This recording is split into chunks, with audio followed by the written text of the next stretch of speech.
Assalamualaikum warahmatullahi wabarakatuh. Perkenalkan, saya Estriana Riti, CPNS dari Dinas Pangan, Tanaman Pangan, dan Hortikultura Pemerintah Provinsi Kaltim. Video ini saya buat untuk memenuhi tugas pelatihan dasar CPNS Pemerintah Provinsi Kaltim Angkatan 95. Tugas ini adalah tugas dari Agenda 1 mengenai wawasan kebangsaan. Video ini bertema ulasan tokoh pahlawan bangsa. Dalam video ini saya ingin mengulas dua tokoh pahlawan bangsa. Yang pertama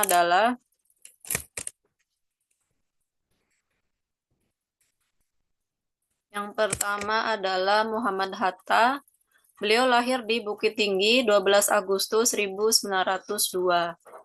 Ketika usia 8 bulan, ayah beliau wafat, sehingga beliau dibesarkan oleh keluarga ibunya yang bernama Siti Saleha. Keluarga beliau taat beragama. Singkat cerita, beliau merantau untuk mengenyam pendidikan dari mulai merantau ke Padang, ke Batavia, sampai ke negeri Belanda. Dalam proses perantauan tersebut, selain menjalani pendidikan formal, beliau juga turut serta dalam organisasi pergerakan, khususnya bidang pendidikan dan nasionalisme seperti Jong Sumatranan Bon, Himpunan Saudagar Bumi Putra, dan Sarekat Islam. Ketika di negeri Belanda pun, beliau bergabung dalam Perhimpunan Indonesia yang aktif memperjuangkan kemerdekaan Indonesia dan menolak kerjasama dengan pemerintah Belanda. Perjuangan Muhammad Hatta sampai pada tingkat internasional dengan menghadiri Kongres Internasional Demokratis untuk Perdamaian di Perancis. Setelah lulus kuliah, beliau meneruskan perjuangan di Indonesia bersama Insinyur Soekarno. Prinsip perjuangan Muhammad Hatta adalah menolak kerjasama dengan pemerintah kolonial Hindia Belanda, termasuk ketika beliau menjalani hukuman di Boven-Digul serta Banda Neira. Beliau menolak tawaran pekerjaan dari pemerintah Belanda, yang mana dari pekerjaan tersebut sebenarnya Muhammad Hatta bisa mendapatkan lebih banyak uang untuk hidup.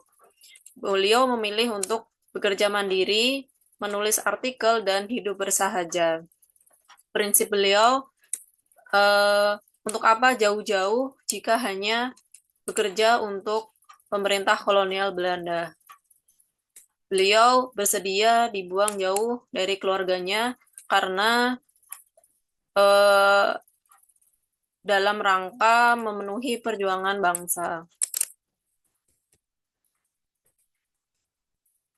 Sejak kecil hingga akhir periode hukuman di Banda Neira, ada kebiasaan yang tidak pernah beliau tinggalkan dalam rutinitas keseharian, yaitu berjalan kaki setiap pagi di sekeliling tempat tinggalnya.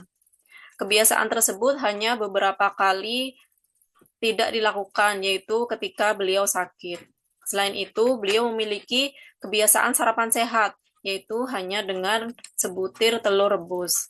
Konsistensi dalam menjalankan rutinitas harian seperti itulah yang akhirnya membentuk kepribadian beliau yang teguh dalam menjaga semangat perjuangan untuk kemerdekaan Indonesia. Cerita tersebut ada di dalam biografi yang beliau tulis sendiri berjudul Untuk Negeriku. Ketika Indonesia sudah merdeka, Muhammad Hatta dipilih oleh rakyat untuk menjadi wakil presiden mendampingi Presiden Soekarno. Hingga akhirnya Muhammad Hatta mengundurkan diri pada 1 Desember 1956. Alasan beliau mengundurkan diri adalah karena sudah tidak sejalan dengan Presiden Soekarno. Muhammad Hatta telah berhasil meletakkan dasar-dasar tata negara, politik, ekonomi, dan juga politik luar negeri Indonesia yang bebas aktif. Selama menjabat menjadi wakil presiden, beliau sangat menjaga integritas. Kisah mesin jahit Rahmi Hatta menjadi contoh betapa beliau sangat teguh dalam menjaga integritas tersebut. Beliau menjaga rahasia negara bahwa akan terjadi sanering atau pemotongan nilai mata uang, yang mana kebijakan sanering tersebut ternyata merugikan keluarganya. Ketika menjabat sebagai wakil presiden, beliau juga menolak berbagai fasilitas negara, Seperti ketika beliau akan naik haji pada tahun 1952, beliau menolak fasilitas pesawat terbang dengan biaya negara yang diberikan oleh Presiden Soekarno. Beliau juga naik haji menggunakan uang pribadi yang beliau dapatkan dari honor penerbitan beberapa bukunya. Sifat beliau yang sangat bersahaja beliau pertahankan hingga akhir hayat. Kisah sepatu Bali yang tak terbeli menjadi contoh betapa beliau teguh menjaga diri dari hal-hal yang bukan menjadi haknya. Beliau berusaha menabung untuk membeli sepatu Bali. Beliau simpan iklan penjual sepatu Bali tersebut di dalam dompetnya. Sayang, tabungan beliau tidak pernah cukup untuk membeli sepatu tersebut, dan tidak seorang pun tahu keinginan beliau untuk memiliki sepatu Bali.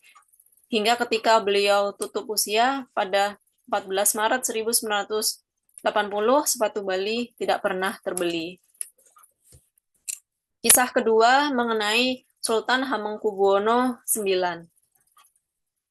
Beliau adalah PNS pertama Republik Indonesia. Beliau memulai tugas sebagai pegawai pada tahun 1940, yaitu ketika beliau menjadi penguasa Kesultanan Ngayogyakarta Hadiningrat dan menyepakati perjanjian politik dengan Gubernur Adam dari pemerintah kolonial Hindia Belanda. Status keanggotaan beliau diterbitkan oleh Kepala Badan Administrasi Kepegawaian Negara pada tanggal 1 November 1974 dengan NIP 01000001. Sultan Hamengkubuwono IX sangat berperan dalam perjuangan bangsa.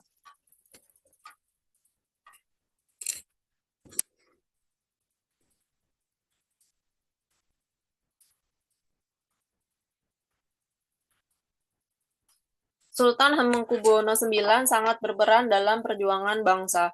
Dimulai ketika Jepang tiba di Yogyakarta, Sultan Hamengkubuwono bersama Gubernur Adam dan Patih Danureja menjaga ketenangan rakyat dengan aktif menyampaikan dekret pemerintahan militer Jepang, sehingga masa pendudukan Jepang di Yogyakarta berlangsung lebih damai.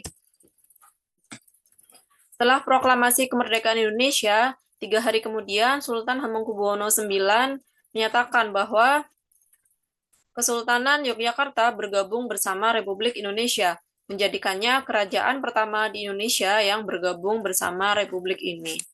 Sultan Hamengkubuwono kemudian menjadi perwira kehormatan senior Tentara Keamanan Rakyat, yaitu Cikal Bakal Tentara Nasional Indonesia.